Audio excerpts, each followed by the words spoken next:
Hello दोस्तों, सब लोगों का the farming life in another world के सीजन 2 के अंदर वेलकम हो गया। तो फाइनली भाई लोग सीजन 2 आ चुका है और आज के इस वीडियो के अंदर हम लोग इस सीजन के फर्स्ट एपिसोड को एक्सप्लेन करने वाले हैं। इससे पहले एक बार सीजन 1 को अच्छी तरह से देख लेना। तो चलो फिर बिना टाइम वेस्ट किए शुरू करते हैं आज के एपिसोड 1 को। एपिसोड की शुरुआत होती है और हम लोगों को सबसे पहले लास्टी को देखते हैं जो कि सब लोगों को वेलकम कर रही होती है और वो कहती है कि इस वक्त पर मैं इस विलेज के डिप्लोमेटिक रिलेशंस को संभालती हूँ, तुम लोग मुझे लास्टी बुला सकते हो। और अगर तुम लोगों को याद नहीं है तो मैं याद दिलाना चाहता हूँ कि ये एक ड्रैगन है। इसी के साइड में फ्लोरा भी खड़ी होती है जो कि काउंट की बेटी है। वो लोग अब उनसे कहते हैं कि चलो हम आपको विलेज दिखाते हैं। हम लोगों को अब एक पेड़ के ऊपर जाबूटोन का एक बच्चा भी दिखाई देता है जो कि सबको हाय कह रहा होता है। लास्टी सब लोगों को बताने लगती है कि यहाँ के जो फील्ड हैं ये यहाँ से लेकर आखिर तक दिखते हैं। फ्लोरा भी कहती है कि हाँ ये जगह बहुत ही ज्यादा बड़ी है तो हम आपको पूरी जगह तो नहीं दिखा पाएंगे पर जितना हो सकता है हमसे हम वो पूरा करेंगे। इसके बाद हम लोग इतने वक्त बाद सीना को भी देख पा रहे हैं। सीना एक बीस्ट मैन है, वो इस वक्त पर काफी ज्यादा नर्वस है अपना इंट्रोडक्शन देने के लिए। वो सब लोगों को दिखा रही होती है यहाँ के टमाटर फार्म्स को। इसके बाद हम लोगों को सभी एल्फ लड़कियों को भी दिखाया जाता है जो कि हर बार की तरह काफी खूबसूरत लग रही हैं और फार्म के अंदर काम कर रही होती हैं। हम लोगों को यहाँ पर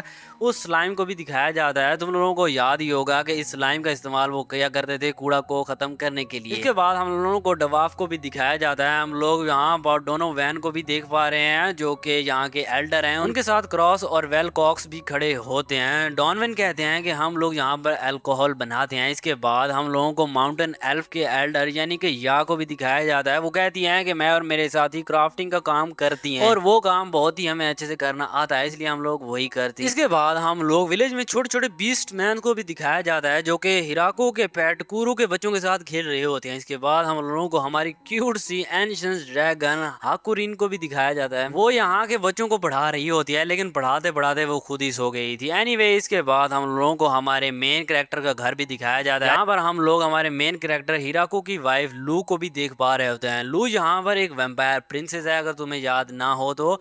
ये मैं इसलिए बता रहा हूँ ताकि जिन लोगों ने लास्ट का सीजन नहीं देखा है उन्हें पता लग जाए। ओके, अब जो लू होती है वो यहाँ पर सभी को इंस्ट्रक्शंस दे रही होती है। लू यहाँ पर मैसेज कर रही होती है कि तुम लोगों को यहाँ पर आने में दिक्कत हुई होगी, जो सुनकर तिया कहती है कि तुम्हें इस तरीके से नहीं कहना चाहिए, हमारे जो विजिटर्स आने वाले हैं वो काफी ज्यादा दूर से आएंगे। तो लो फाइनली भाई हम लोगों को तिया भी देखने को मिल चुकी है जो कि एक एंजल है। तभी वहां पर लिया भी आ जाती है जो कि एक हाई एल्फ है। वो लू से कहती है कि हम लोग प्रैक्टिस कर रही हैं उन लोगों के लिए जो लोग यहाँ पर नए आने वाले हैं, तो हम लोगों को सारी चीजें उन्हें इस तरीके से और अच्छे से समझानी होगी और अच्छे से इंट्रोडक्शन देना होगा। वहीं इन सब चीजों को फ्लोरा भी कैप्चर कर रही होती है। फ्लोरा जो कि लू की कजन है और हम लोगों को यहाँ पर फ्लोरा की एक फैमिलियर को भी देख पा रहे हैं जिसका नाम कैमरा है और इसी का इस्तेमाल करके वो लोग वीडियो रिकॉर्ड कर रहे हैं जिससे कि वो जो लोग नए आएंगे उन्हें अच्छे तरीके से समझा पाए ये सारी चीजें। और अब इस वीडियो के आखिर में मैसेज देने की बारी आती है हिराको की। तो लो फाइनली भाई लोगो हमारा मेन कैरेक्टर भी आ चुका है। काफी टाइम के बाद काफी खुशी हो रही है ना। और इसके बाद हिराको कहता है कि मैं यहाँ का मेयर हूँ, मेरा नाम हिराको है और मैं सब लोगों का स्वागत करता हूँ ग्रेट ट्री विलेज के अंदर। एनीवे इसके बाद हम लोगों को अब कूरो को भी दिखाया जाता है जो कि हिराको का सबसे पहला पेट था। साथ में हमें ज़ोबुटोन को भी दिखाया जाता है, ये भी हिराको की पेट थी जो कि यहाँ पर अब कपड़े बना रही होती है। अगले सीन में हिराको अब हम सब लोगों को बता रहा होता है कि अब तक कहानी कहाँ तक पहुंच चुकी है। हिराको कहता है कि मैं चाहता था एक पीसफुल फार्मिंग लाइफ जीना लेकिन गॉड के इंटरफेयर करने की वजह से मुझे फार्मिंग लाइफ तो मिल गई लेकिन एक दूसरी दुनिया के अंदर। इस दूसरी दुनिया के अंदर आकर मैंने यहाँ पर काफी सारे नए दोस्त बनाए और अब मैं इस ग्रेट ट्री विलेज का मेयर हूँ। ये जगह हम सभी ने मिलकर बनाई है। अगले सीन में हम लोग अब देखते हैं कि आज विलेज के सभी लोग काफी ज्यादा तैयारियां कर रहे हैं और काफी सारे काम भी कर रहे होते हैं। ऐसा इस वजह से है क्योंकि इस विलेज के अंदर अब और भी नए लोग रहने के लिए आने वाले हैं। कम से कम 100 लोग तो आने ही वाले थे। ये सुनकर हिराको कहता है इतने सारे लोग आने वाले हैं तो मुझे लगता है कि एक नया विलेज ही बनाना पड़ेगा। तो लू भी कहती है कि चलो फिर बनाते हैं नए लोगों के लिए एक नया विलेज। तो लिया भी ये सुनकर कहती है कि ठीक है मैं जाकर नई लोकेशंस ढूंढती हूँ। अब इसी तरीके से वो लोग अब फाइनली एक लोकेशन को ढूंढ लेते हैं और अब बारी आ जाती है हिराको की अपने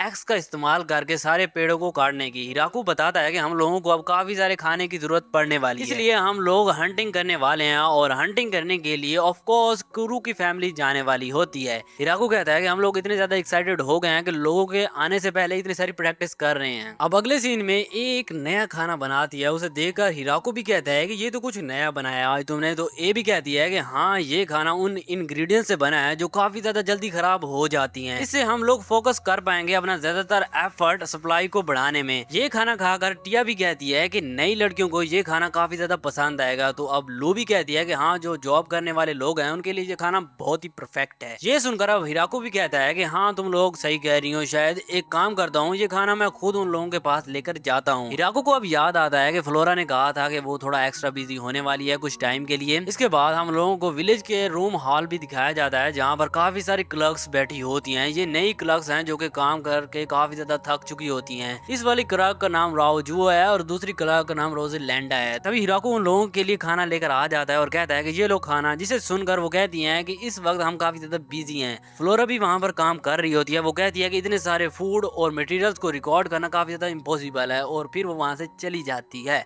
वहीं अब क्योंकि हाकुरिन का काम करने का मन नहीं था, इसलिए वो लास्टी के नाक में गुदगुदी कर देती है, जिससे अब उसे छींक आ जाती है और उसकी छींक से अब सामने वाला डेटा ही जल के राख हो जाता है, क्योंकि वो एक ड्रैगन थी यार। यानी कि अब उन लोगों को काम ही नहीं करना पड़ेगा। ये देखकर सारी क्लर्क्स अब रोने लगती हैं, क्योंकि उन्हें अब दोबारा से सब करना पड़ेगा, सारा काम दोबारा से लिखना पड़ेगा। उनकी ये हालत देखकर हिराको कहता है कि तुम लोग चिंता मत करो, फ्लोरा मदद लेकर आने ही वाली होगी। तभी फ्लोरा भी वहाँ पर कुछ लोगों को लेकर आ जाती है जो कि डिमोनिक किंगडम से आई होती है। वहीं पर अब वो जो क्लर्क होती है वो कह रही होती है कि हमें तो लगा था कि हम लोग लेडी फ्लोरा की मदद करने वाले हैं। हमें कहा गया था कि यहाँ पर काम करने से हमारी सोशल स्टैंडिंग बढ़ जाएगी और जो काम हमें मिलेगा वो काफी सिंपल होगा, उससे कोई भी कर सकता है। तो फ्लोरा भी हम लोगों को एक डेस्क पर बिठा देती है और कहती है कि चलो काम करना शुरू करते हैं। वो अब कहती है कि सबसे पहले हम लोग शुरुआत करेंगे हमारे रिकॉर्ड्स को कैटेगरीज में ऑर्गेनाइज करने की। रिकॉर्ड को पढ़कर वो लड़की कहती है कि इसमें क्या लिखा है, तुम सिर्फ एप्पल्स खा सकती हो और आखिर ये लिमिटलेस पेट्स क्या है। तभी एक लड़की दूसरी लड़की से कहती है कि तुम तो हाउस पोल की डॉटर हो ना, मैंने सुना है कि लामिया के हमले के बाद तुम गायब हो गई थी। मैं ये देखकर काफी सरप्राइज हूँ कि तुम अभी भी जिंदा हो। ये सुनकर तो वो दूसरी लड़की खुद हैरान हो जाती है और आखिर उसके बारे में ये खबर किसने फैलाई होगी।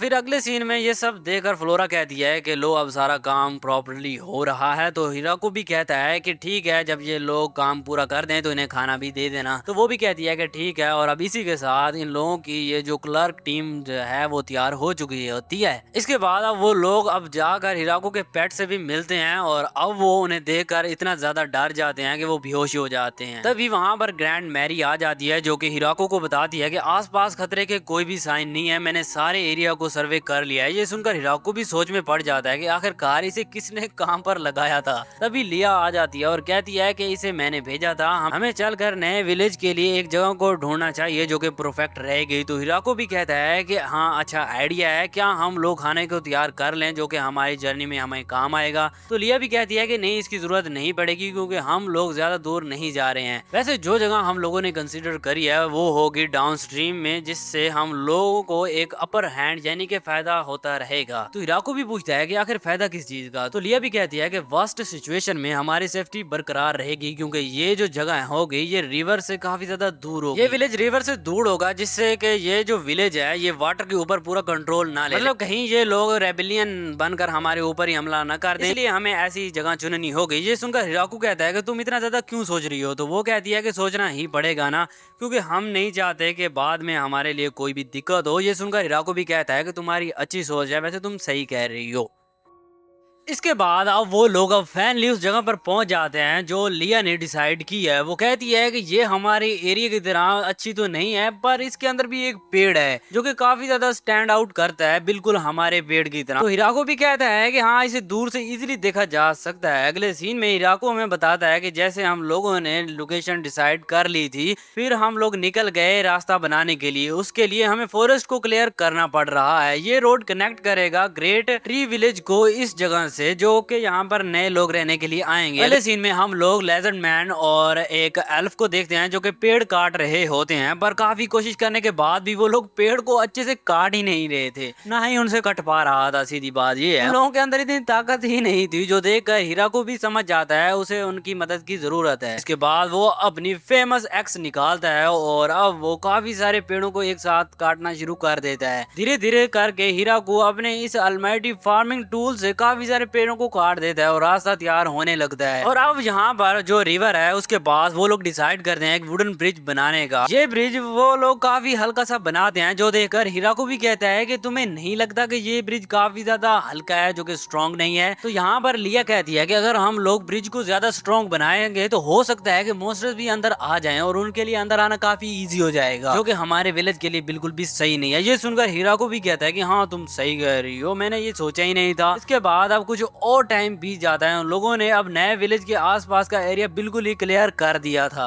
और साथ में उन लोगों ने अब एरिगेशन करने के लिए पाइप भी बना दी थी, जिससे अब इस नए विलेज के अंदर एक रिजर्व भी बन जाता है और साथ में इस नए विलेज में एक वर्कशॉप भी तैयार कर दी जाती है। इस शॉप के अंदर लकड़ियों को काटने का काम होता था। अब दूसरी तरफ अब वही लेजर्ड मैन आकर अब हिराको से कहता है कि आपने तो इतना कम वक्त में इतनी ज्यादा प्रोग्रेस कर दी। हिराको भी कहता है कि हाँ लेकिन अभी भी हमें काफी सारी लकड़ियों की जरूरत पड़ेगी काम करने के लिए, जिस पर अब वो लेजर्ड मैन कहता है कि आप जाकर आराम कर लो, कंस्ट्रक्शन का काम हम लोग संभाल लेंगे। तो हिराको भी मान जाता है और वो चला जाता है थोड़ी देर आराम करने के लिए। वहीं पर अब वो जाते हुए वहाँ पर जाबुटोन के बच्चों को देखता है, जिन्हें देखकर उसके दिमाग में एक आइडिया आता है। इसके बाद हिराको अपने टूल्स को निकालता है और उस नए विलेज के अंदर वही लकड़ी से जाबुटोन का एक स्टैचू तैयार कर देता है। तभी वहाँ पर हिराको की वाइफ यानी कि लू आ जाती है। उसके हाथ में अल्फ्रेड भी होता है। पहले सीजन के आखिरी एपिसोड में हम लोगों ने देखा था कि इस बच्चे का जन्म हुआ था। ये हिराको का बेटा है। लू आकर अब हिराको से कहती है कि जरा आराम भी कर लो यार, तुम इतनी देर से काम कर रहे हो। तो वो भी अब मान जाता है और कहता है कि हाँ थोड़ा सा आराम तो करना ही पड़ेगा, और अब वो ब्रेक ले लेता है। वहीं दूसरी तरफ हम लोग अब लेजर्ड मैन और एल्फ लड़कियों को देखते हैं, जो कि अब कंस्ट्रक्शन काम को अकेले ही संभाल रही हैं। इतनी सारी लकड़ियों को देखकर अब लू भी कहती है कि अब समझ आया कि तुम इतनी सारी लकड़ियों को क्यों काट रहे थे। तभी हिराको कहता है कि हाँ मुझे रास्ता भी क्लियर करना था और घर बनाने के लिए हम लोगों को नई लकड़ियों की भी जरूरत पड़नी थी, और अब वैसे भी हमें काफी सारे घर बनाने हैं, तो घर बनाने के लिए अलग अलग लकड़ियों के पीसेस की जरूरत पड़ने वाली है और अलग अलग पार्ट्स को अटैच करके घर तैयार हो जाएगा और सभी लोग मिलकर यही कर रहे होते हैं। हिराको कहता है कि पहले के वक्त में जब घर बनाया करता था तो मुझे काफी ज्यादा मुश्किल हुआ करती थी, क्योंकि तब तो मेरे पास कील के भी पैसे नहीं थे। तो लू कहती है कि ओ तो तुम्हें अभी भी याद है जो तुमने सबसे पहला छोटा सा घर बनाया था। तो हिराको भी कहता है कि हाँ उसको मैं कैसे भूल सकता हूँ, वो मेरा सबसे पहला हार्डवर्क था। और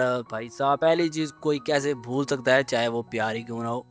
हिराको कहता है कि उस वक्त पर तो लकड़ियां भी उठाना मेरे लिए काफी मुश्किल हुआ करता था। अगले सीन में हम लोग अब देखते हैं कि सभी लोग अपने मैजिक का इस्तेमाल करके अब घर को इजीली तैयार कर रहे होते हैं। देखते ही देखते सब लोग अब घर को तैयार कर ही देते हैं और अब खाने का वक्त भी हो चुका होता है। तभी ए और बाकी मेड्स उनके लिए खाना लेकर आ जाती हैं, जो कि सभी लोगों को काफी ज्यादा पसंद आता है। इसके बाद अब वो फिर से काम पर लग जाते हैं और अब फाइनली जैसे ही कुछ टाइम और बीता है, हिराको आकर देखता है और वो देखता है कि विलेज वालों ने तो पूरा विलेज तैयार कर ही दिया था। हिराको कहता है कि सभी की मदद के बदौलत अब विलेज थोड़ा बहुत तैयार हो ही चुका है। तो लिया भी अब यहाँ पर कहती है कि हिराको तुम क्या कहते हो कि इस जगह पर कितने लोग रह सकते हैं। तो हिराको भी कहता है कि कुछ एग्जैक्ट नंबर मुझे भी नहीं पता है। तभी वहाँ पर एक मैसेंजर आ जाती है, जो कि लॉर्ड ड्रीमी की तरफ से एक मैसेज लेकर आई होती है और वो कहती है कि ड्रीमी ने कहा है कि वो नए लोगों को अभी लेकर आ रहे हैं।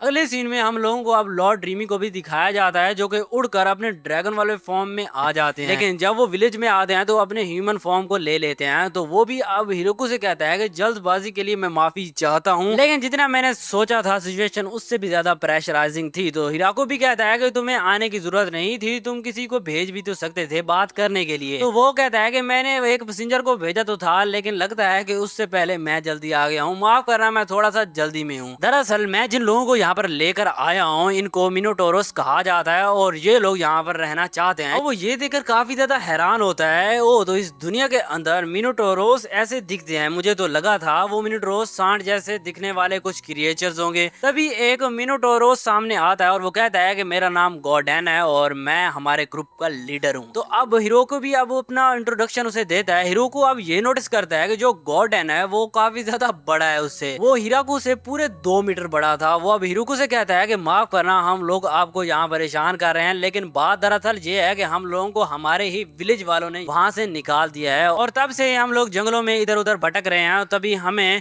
ड्रीमी मिला और ड्रीमी अभी हमें यहाँ पर लेकर आया है। ड्रीमी भी अब हिराको को बताता है कि इन लोगों के साथ बच्चे भी थे और ये काफी ज्यादा परेशानी में थे, तो मैं इन्हें जल्दी से यहाँ पर लेकर आ गया हूँ। ये सुनकर टिया कहती है तो फिर हमें टाइम वेस्ट नहीं करना चाहिए इन छोटी छोटी बातों पर। तो अब हिराको ए से कहता है कि इन लोगों के लिए जल्दी से खाना तैयार करो। हिराको पूछता है कि आखिर ये लोग कितने हैं, तो ड्रीमी बताता है कि ये 72 हैं। ये सुनकर तो हिराको भी काफी हैरान होता है। अगले सीन में अब सभी मेड्स मिलकर उन लोगों को खाना दे देती हैं। हिराको कहता है कि अभी के लिए तो हमें इन्हें राइस दिए हैं, लेकिन मुझे तो पता ही नहीं है कि ये लोग क्या चीज खाते हैं। ये सुनकर ए भी कहती है कि हाँ मुझे भी कुछ खास पता नहीं है कि मिनोटोरोस क्या खाते हैं। तो टिया कहती है कि क्या हमारे बीच कोई ऐसा बंदा नहीं है जिसको ये सब पता हो। तभी एक लेजर्ड मैन आता है जिसका नाम नर्फ होता है, वो सामने आता है और वो कहता है कि मुझे पता है। ये सुनकर हिराको कहता है कि आखिर तुम्हें कैसे पता भाई। तो वो कहता है कि मैंने कुछ वक्त मिनोटोरोस के साथ बिताया था अपने पिछले विलेज के अंदर। अब आप मुझे बस परमिशन दे दो, इन लोगों को जो भी चाहिए मैं उन्हें लेकर दूंगा। तो हिराको भी कहता है कि ठीक है। इसके बाद नर्फ अब जाकर उन मिनोटोरोस से बात करने लगता है और अब वो जल्द उनसे अच्छे से बात कर रहा था और वो लोग भी उससे अच्छे से बात करने लगते हैं जैसे दोस्त करते हैं। इस तरह से वो बिल्कुल डिट्टो कर रहे हैं। ये देखकर हिराको भी काफी खुश हो जाता है और कहता है कि हाँ नर्फ काफी अच्छा बंदा है, इसने अच्छे से बात किया उन लोगों से। हिराको भी अब कहता है कि चलो अब उन लोगों को वो घर दे देते हैं जो कि हमने बनाए हैं। जिस पर अब टिया कहती है कि मुझे नहीं लगता कि वो घर हम इन्हें दे सकते हैं। तो हिराको भी पूछता है कि आखिर क्यों नहीं दे सकते यार इन्हें घर। और अब जैसे ही वो लोग वहां पर जाते हैं हिराको को इसका आंसर मिल जाता है। ऐसा इसलिए क्योंकि उन मिनोटोरोस की जो हाइट होती है वो काफी ज्यादा होती है और वो घर जो होते हैं वो छोटे होते हैं इंसानों के लिए। ये लोग इनके अंदर तो घुस जाएंगे पर इनके लिए काफी मुश्किल होगा। हिराको के पास अब कोई भी चॉइस नहीं बची थी, इसलिए उसने सभी लोगों को अपने ही घर ले जाने का फैसला कर लिया था। इस जगह को देखकर लिया कहती है कि ये सारी जगह तो भर चुकी है और हमारा गेस्ट रूम भी भर चुका है पूरी तरह। ये सुनकर हिराको कहता है कि तो इसका ये मतलब है कि हमें जल्द से जल्द इन लोगों के लिए घर तैयार करना होंगे। तभी इतने में ही फ्लोरा वहाँ पर भागती हुई आती है। वो बताती है कि फादर की तरफ से भी मैसेज आ चुका है, वो नए लोगों को अभी के अभी लेकर आ रहे हैं। जो सुनकर हिराको परेशान हो जाता है और कहता है कि वो इतने जल्दी क्यों आ रहे हैं। अगले सीन में हमें फ्लोरा के फादर को दिखाया जाता है यानी बेजल को,